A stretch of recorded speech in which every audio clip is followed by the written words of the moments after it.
Okay, so long story short, Louisa gets disfellowshipped. Okay, she gets disfellowshipped. They don't see her as being repentant, and they're telling the elders, because she having to talk to the elders, let them know that, hey, I committed fornication, and they decide that she's disfellowshipped, like that she's not repentant.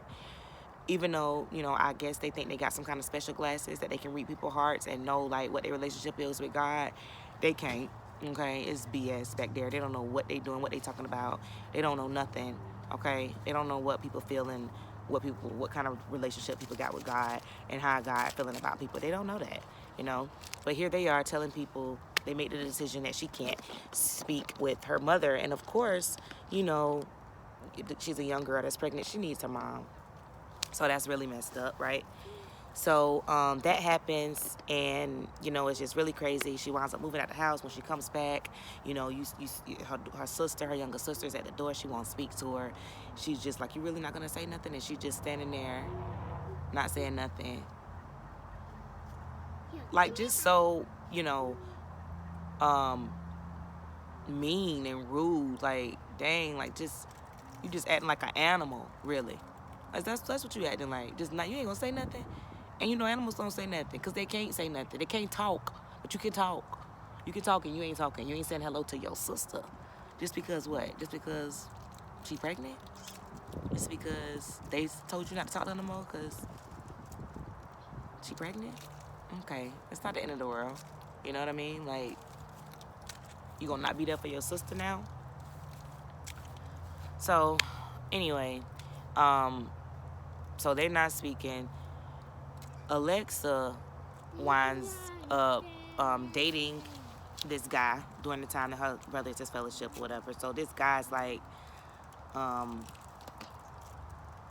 some type of elder. I think he was like the providing overseer or something. I'm sorry, I don't have my notes. I just said I was going to do it unscripted because I got a bunch of notes. And I was just going to make it too long, me trying to go through those notes and talk to y'all. So I think he was like the providing overseer or something. He was some kind of overseer, which, and he just kind of just pushes himself up on Alexa and just automatically assumes that Alexa wants to date him, and he has like this window washing job, which is typical for Jehovah's Witnesses, and she's a florist, y'all know what I'm talking about.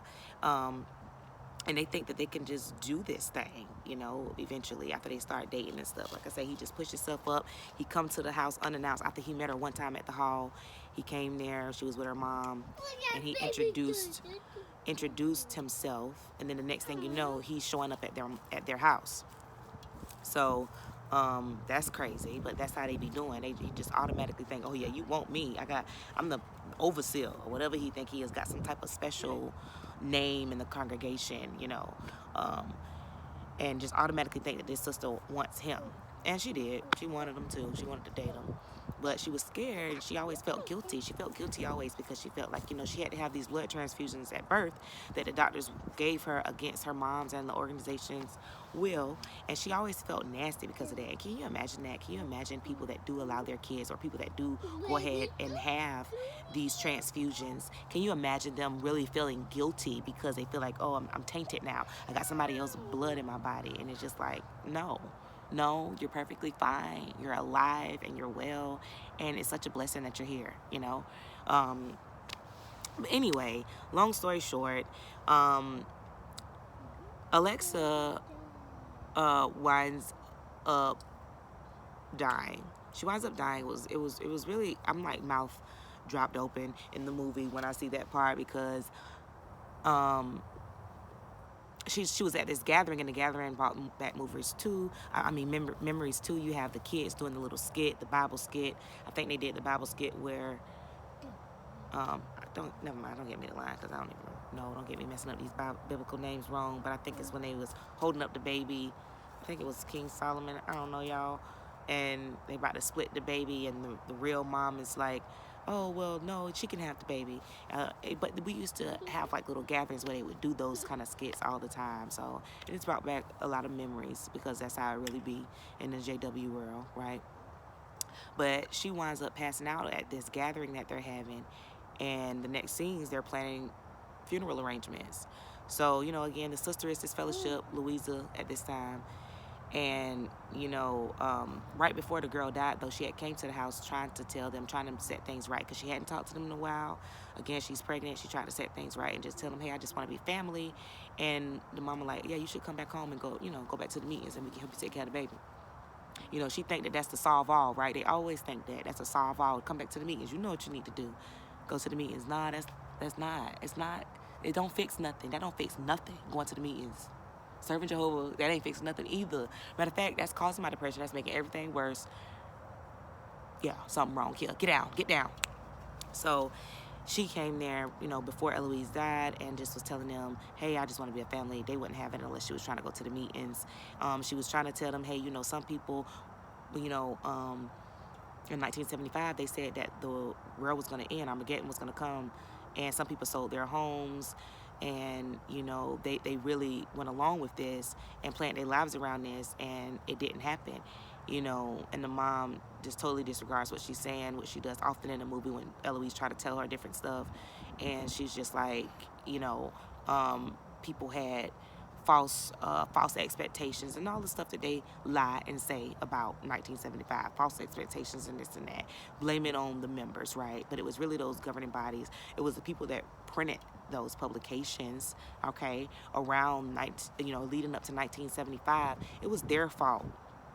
It was their fault that those people read that and believed that the world was coming to the end, because that was the impression that the publications were given. So you can't blame those people for that, you know. And they never got an apology. All they got was blamed, that it was them. And then the members that's just crazy, like Ivana, the mom of the girls, she just going right along with it, you know, just like a lot of people I know too that's in it. They go right along with it and try to make you think that you crazy. And they was in it too, and they just going along with the fact that, yep, I ain't crazy. Anybody that think that they crazy, though, even though you know you got to be crazy, you know as much as you study your watchtowers now, you were studying them back then too. You just be all in it, and you mean to tell me you gonna accept the fact that you crazy when you know you studied in that watchtower that the world was gonna come to the end, and you kept raising your kids in there? Like, that's crazy. Nah, come on, wake up. Come on, wake up, y'all. Okay.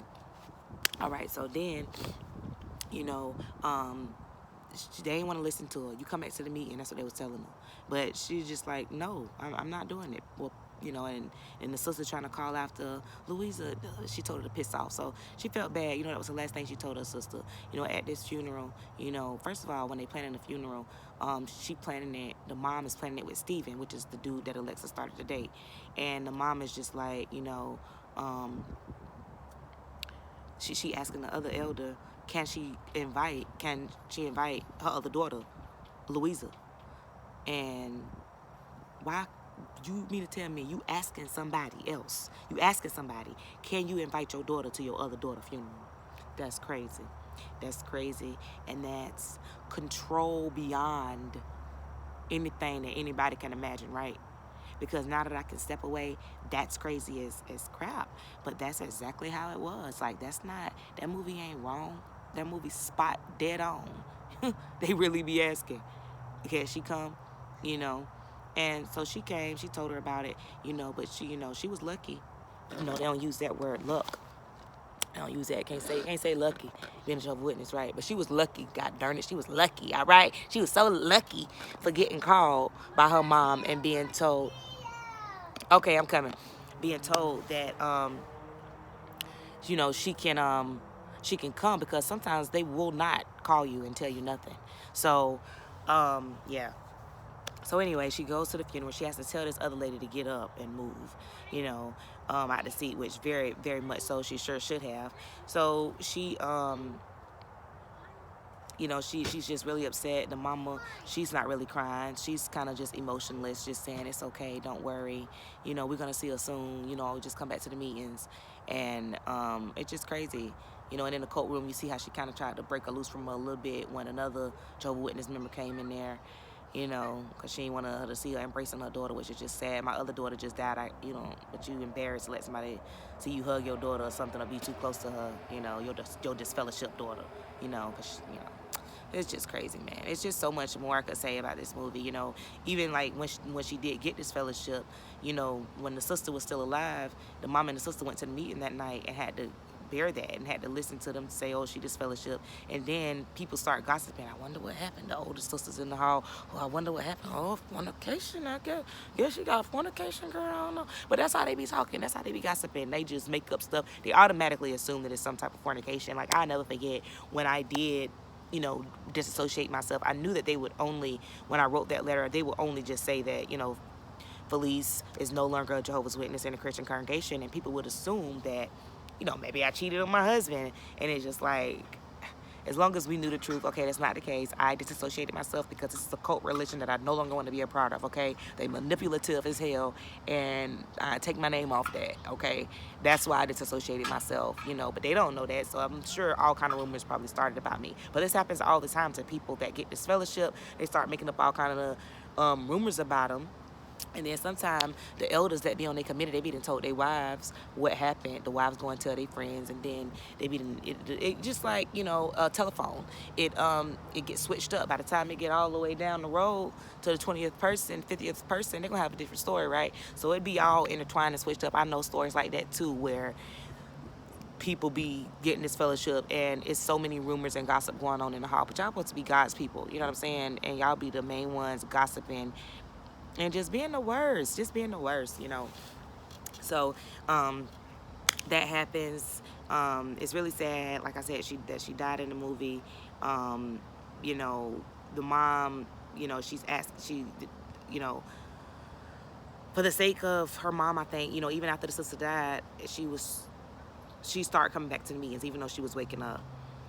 But then once she kept trying to get reinstated and they wouldn't let her, she finally just told them, hey, I'm done. I'm not coming back. And I love that scene in the movie where she was just like, I'm done, because she had just finished talking to the elders, and it was basically telling her that she wasn't doing good enough. You know, the mom had to ask, well, could I try to go help her and stuff like that, come and trying to fix her something to eat.